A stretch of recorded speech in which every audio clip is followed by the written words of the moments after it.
Hey guys, welcome back to Andy's Dinosaur Reviews, and today is the day that we finally get to the figure that I was most excited about when it comes to these brand new PNSO minis, and this one is the brand new minifigure of the Tsintaosaurus, and it is awesome looking from this front image here on the front of the box. The image on the box looks fantastic. You can see it does then run up onto the top of the box, and you get an image of the treetops and some nice blue sky with a little bit of cloud cover. The rest of the box is pretty much the norm as far as PNSO goes, but the image on the front does look fantastic, and I am super excited about this because we pretty much never get Hadrosaurs from anybody anymore. So for a new Hadrosaur to be coming out from PNSO, I am psyched. So let's go ahead and get this box open and take a look at it. Here is the super cool image, the head of the Tsintaosaurus, and we get to open up this awesome booklet that we always get included with PNSO figures, and you can again see the image up there. You've got a very cool illustration down here, some information on the actual figure right here and the animal that it comes from, and then of course the usual PNSO information on the right. So these booklets rock. I say this every single time, but that's never going to change because they are awesome. And here is the Tsintaosaurus. It really looks cool. Not quite what you did see on the box, I will say that, because on the box the design of the striping is a little bit different than what you see. This is a little bit more of like a straighter line as far as the striping goes. This is more of like a squiggly type of a line. However, other than that, I think it definitely looks pretty darn close. Just not quite the same design that you did see on the box. However, the figure does look really cool. The sculpt looks fantastic. The actual paint application is very similar to the Hyangosaurus that we had looked at previously when it comes to the greens and like slight hints of like an orangish brown and everything all over the body, which I was a huge fan of that figure, so I'm already loving this one. Let's go ahead and get a closer look. So starting up here at the head sculpt, look how beautiful that is. The eye is painted perfectly. Really nice skin texture up there on the head. I think the head sculpt looks great. The crest up on the top of the head looks really beautiful, and they've really made that area kind of jump out at you and elaborate that area with that nice orange color. It's a very nice dark orange, and then you get like a lighter orange up here on the front of the snout. Beautifully sculpted nostrils up here. See them there. There we go. Really nice looking beak as well. Of course, the duck-billed beak area of the Hadrosaur. Even there's some nice darker oranges on the underneath of the chin area when it comes to this figure. The eye is painted beautifully on this side as well. And already, I'm just going to go ahead and say that this is probably the best Tsintaosaurus figure that I've seen. It really looks great already. As we run down the neck, you can pick up on some wrinkling and some nice skin folding going on there. Really nice as far as the coloration goes. You can see a darker green up here on the top, lighter green in the lower part, and even a light whitish color in the very bottom of the throat. You come up here into the body, you can see some real nice skin wrinkling going on right there where the base of the neck meets the shoulder area, as the dinosaur has its head turned a little bit there to the left. Really nice shoulder blade right there protruding from the skin. Once again, I love the skin texture of this figure, just like I did on the Hyangosaurus. It really has that same similar style of sculpt, and it looks fantastic. Nice skin wrinkling going on up here in the shoulder area, kind of giving you an idea of the movement a little bit there of the dinosaur. Really beautiful front limbs. The feet look beautiful as well. You can get an idea of the musculature, but they are very thin like you would expect to see. Really beautiful skin texture here in the stomach region. Nice skin stretching from the leg there as the leg's pulling back. Beautiful wrinkling as well, even up there in the hip region. The underneath looks fantastic, and it's just crazy how much paint application they apply to these minifigures. You can see so many different tones of color all throughout. For a figure to be this small and have so much paint is really impressive. You can see that there are these bumps that run along the ridge of the spine, and it does have this very nice green, dark green up here on the top. And then again, the black stripes all over the place. It all looks very natural to me. Nice hip bone right there. Beautiful muscle tone in the leg.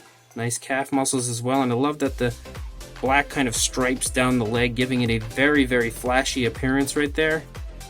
Beautifully sculpted foot. No paint on the nails again, but it still looks really nice. It does taper off to a version of brown here down on the feet. You can see some osteoderms and stuff up here on the tail. And again, that skin texture looks fantastic. As we run out the length of the tail, it does come out to a very beautiful curve, very natural looking curve at the same time. Really, really nice looking. Looking at this side, you can see that the skin texture again looks fantastic. I really like it even down here in the throat area. That area looks really good. And the transition from that dark green to the light green is so smooth and so natural looking. Really beautiful stuff. I love the nice wrinkling of the skin right here behind the front limb as it's pushing back into the body of the animal. You can really see the shoulder blade really beautifully there. The feet look fantastic on this side also. And really you can see the leg here pushing up into the stomach. The skin is reacting perfectly to what you would expect to see right there. Exactly what you would see on an animal like this, pushing into the stomach region as it's bringing its leg forward. Really nice skin tone again with the coloration. It's so beautifully applied and so natural looking. Really, really love the paint application of this figure. Nice muscle tone in the rear leg as well. And again, you see a transition into the brown. It's a very subtle change. You almost don't even notice it, but it's really beautiful the way they've applied that. And again, the striping that runs down the leg looks really cool. And the striping all over the body in general looks quite nice. See some wrinkling again here behind the thigh of the animal going into the tail. Pick up on some of the osteoderms and everything. And then we run out the length of the tail, which I did say has that really, really nice looking curve. It's very nice, thin looking animal, very sleek. It really, really looks beautiful. I love this figure.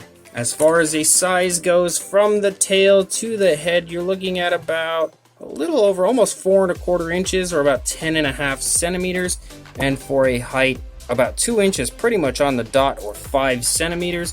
For a size comparison, there we are with a whole bunch of these other minifigures. You can see that the others in this current line, you've got the Gigantoraptor, Microraptor, Mamenchisaurus, and Hyangosaurus, along with our Tsintaosaurus right there in the middle.